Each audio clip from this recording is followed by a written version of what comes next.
Hello and welcome back to the BBC এক্সপ্রেশনে। আজকের প্রথমটা হলো join the dots. Join the dots, join the dots, আলাদা আলাদা তথ্য মিলিয়ে পুরো ব্যাপারটা বোঝা। So I join the dots and realise the truth. তথ্যগুলো আমি মিলালাম, আচ্ছা এখানে তারপরে আমি সত্যটা বুঝে গেলাম। এই ধরনেরটা আমরা আগেও করেছি একটা অন্য কোনো মনে হয়। আচ্ছা, মিনিংটা চেনা চেনা লাগছে। নেক্সট, বিয়ন্ড ইউর কন্ট্রোল, নিজের নিয়ন্ত্রণে আর নাই, এরকম একটা পরিস্থিতি। So example, the delay was beyond our control. দেরিটা যে হচ্ছিল এটা আসলে আমাদের নিয়ন্ত্রণে নেই। আপনার ট্রেনের জন্য বসে আছেন, সো ট্রেন 1 ঘন্টা late, so it is beyond your control, আপনার এটা নিয়ন্ত্রণে নাই। And the last one is have no say.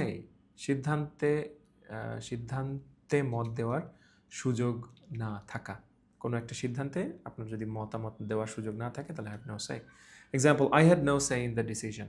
সিদ্ধান্তে আমার কোনো মতামত ছিল না। ওই সিদ্ধান্তে আমার কোনো মতামত ছিল না। সো হ্যাভ নো সে শিখলাম বিয়ন্ড ইউর কন্ট্রোল, এবং আরও শিখলাম join the dots. So that's all about today's lesson. I hope you understood and enjoyed. Thank you. Bye.